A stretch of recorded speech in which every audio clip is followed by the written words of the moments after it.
Muy bien, tal lo prometido, hablaremos de Robert Dudley y su expedición al Dorado. Bueno, cuando este muchacho Walter Raleigh planeaba en Inglaterra su primer viaje a las Indias para buscar el Dorado, uno se le adelantó. Es decir, Dudley fue anterior a Raleigh. Y era ¿no? Dudley. Le había pedido permiso a la reina Isabel para emprender su expedición. Ya sabemos que El Dorado era una ciudad de la que se hablaba mucho, perteneciente a un distrito muy poderoso, muy próspero, donde cada año, para compadrear, un príncipe se hacía milanesa con polvo de oro y luego se arrojaba a una laguna y a este derroche asistía toda la población, entonces decía, jaja, qué ricos somos.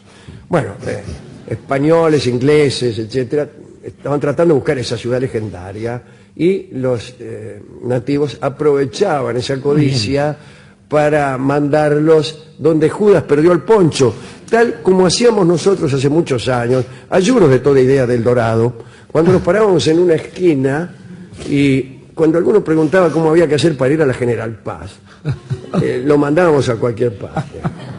Y nos quedábamos satisfechos del deber cumplido, que era molestar a la gente y hacer del mundo un lugar peor a lo que era cuando habíamos llegado. Bueno, pero amén de recuerdos juveniles, como sí, qué lindo. Recuerdos de provincia, debo decir que los indígenas nunca decían a dónde estaba el Dorado, mitad porque no había tal cosa. Bien, Dudley le pidió permiso a la reina, pero Walter Raleigh se enteró de este permiso que había sido concedido y se presentó en el palacio a tirarle la bronca a la reina Isabel y a reclamar él mismo el permiso para dirigirse a aquellas regiones, pero la reina lo obligó a esperar que Dudley volviera. Si esperaba, tenía cierta relación Walter Raleigh y la reina, como ya hemos contado. Bueno, Dudley era hijo ilegítimo, atención, del conde de Leicester, y dicen que era un perfecto caballero al modo isabelino.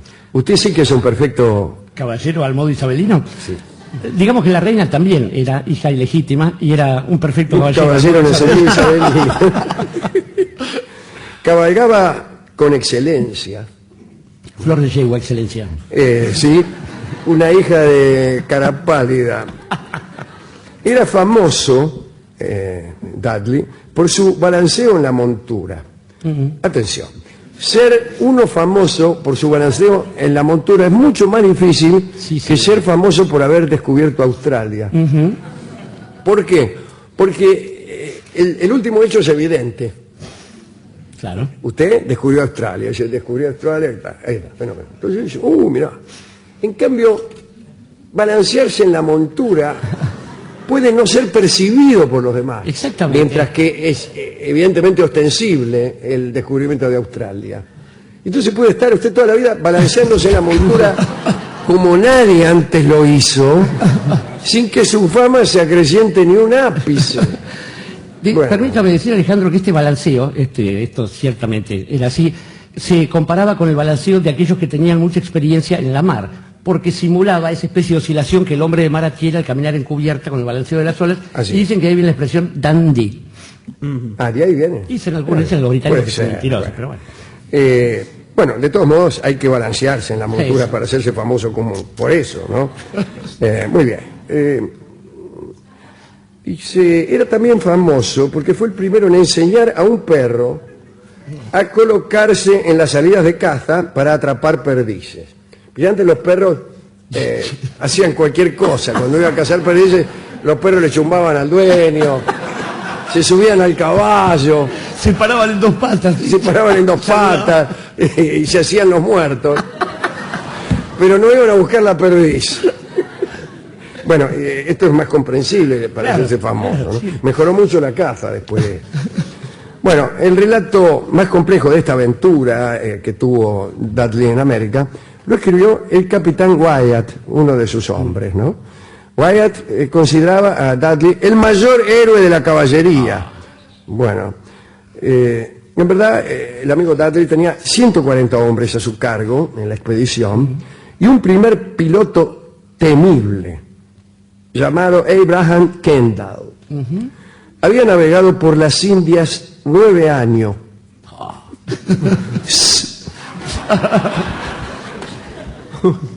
Y había participado de la destrucción casa por casa de la ciudad de Santo Domingo.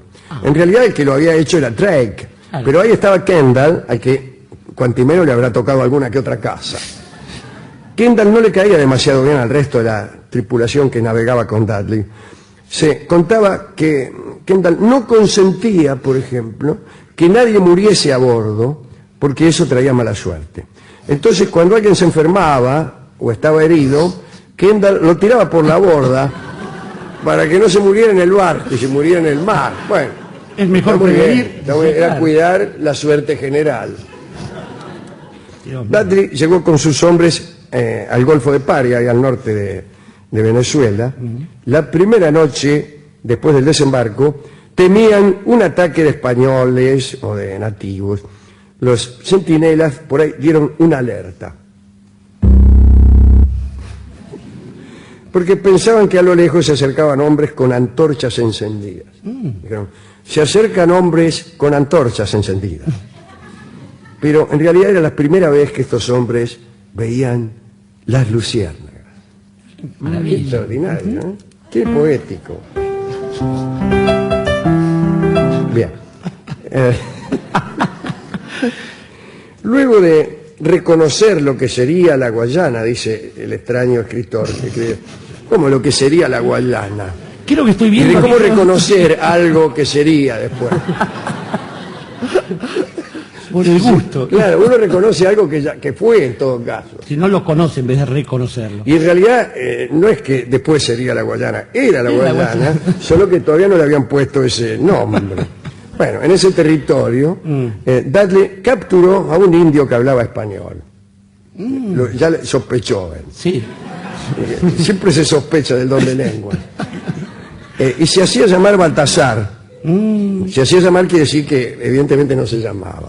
Tenía una peluquería. Sí, junto con Paul y Andrea. Y Melchor, que lo habían echado. Le preguntó a ese mismo indio, ya que no tendría sentido que se lo preguntara a otro después de haber hecho esta aclaración. Por El Dorado. Dijo, ¿y El Dorado? Hay pique, dijo el indio. Pasando la General Paz.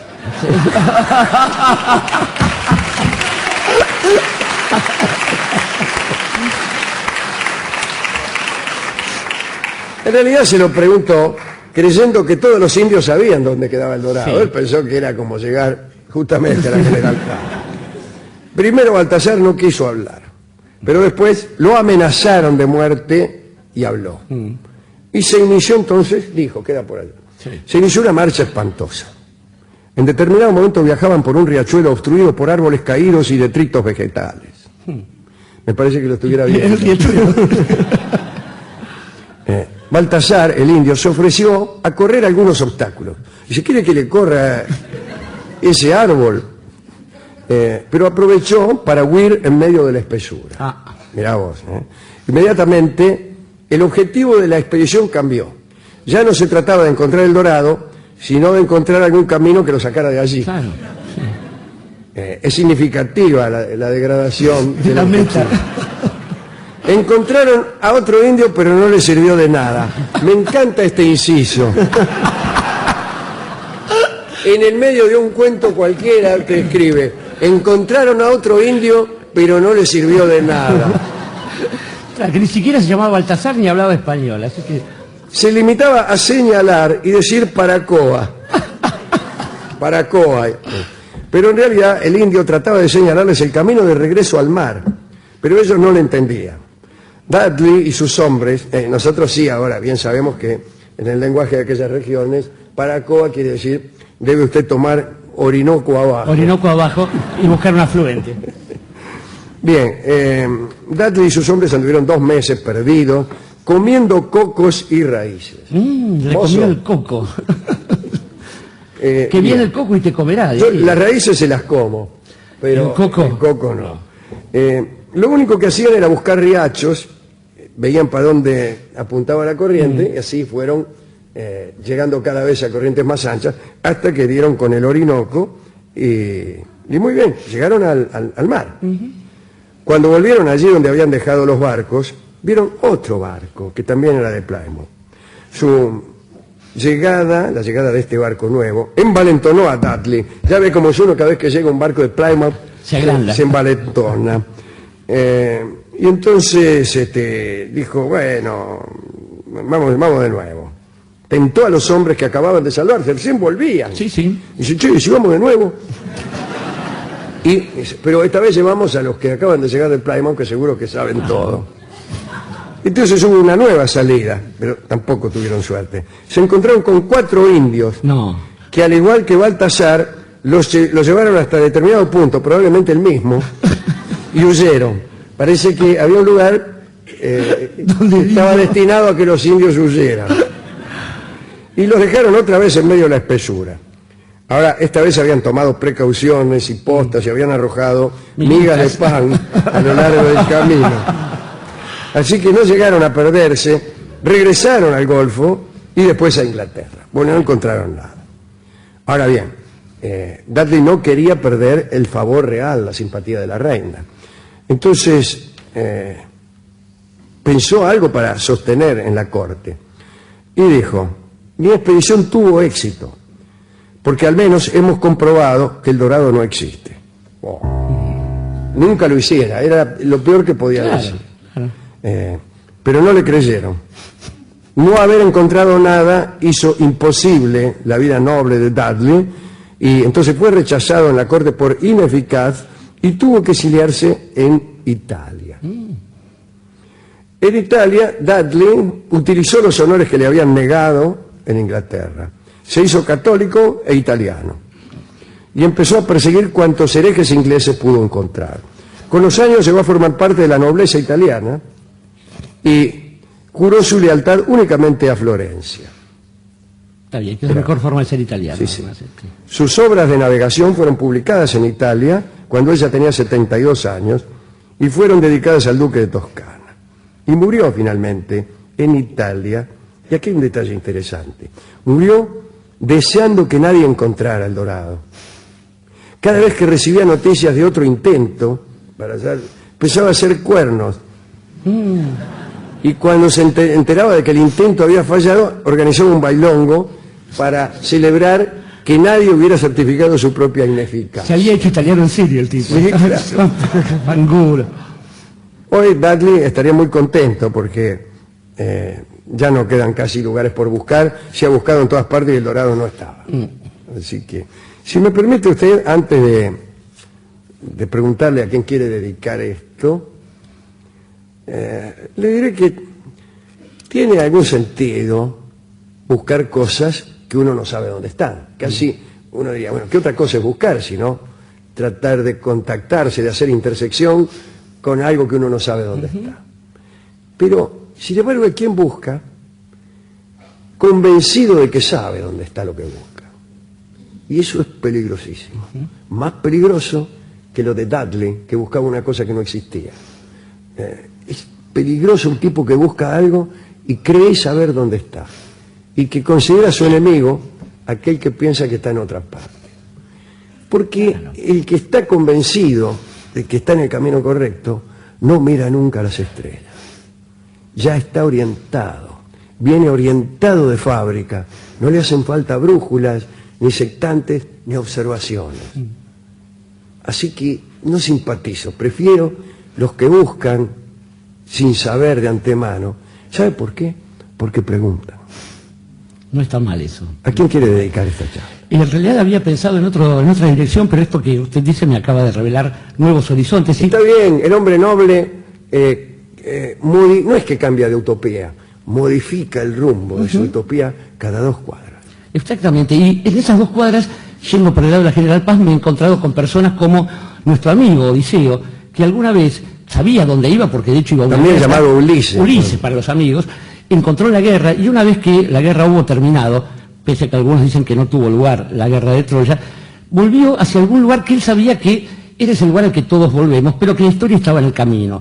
aquello de también peregrino buscas a Roma en Roma, que nos escribiría un poeta amigo de este programa siglos después, para Ulises, para Quevedo, y pensaba también en otro hombre que de alguna manera es cercano a este programa, puesto que se llamaba Richard Barton, y era capitán, y pese a ser británico, era tan italiano que podía hablar todas las variantes del árabe que había en aquel momento, y que lejos de buscar cosas que él sabía perfectamente dónde estaban, salía a buscar y encontraba todo el tiempo, porque tenía los ojos abiertos a tal punto que en Dahomey o en la Meca supo encontrar la forma de contarle a Occidente cómo era la verdad allí donde Alá era el más grande y Mahoma su profeta. Para ellos, y no para el resto que al cabo de una búsqueda sin un resultado inmediato, charro, banal, solo sienten un poquitito de amargura, ¿no? Y amargura es el tema musical que ilustra este programa, ya que el saber que lo que uno busca no existe es la peor de las amarguras. Adelante, don Carlos Gardel.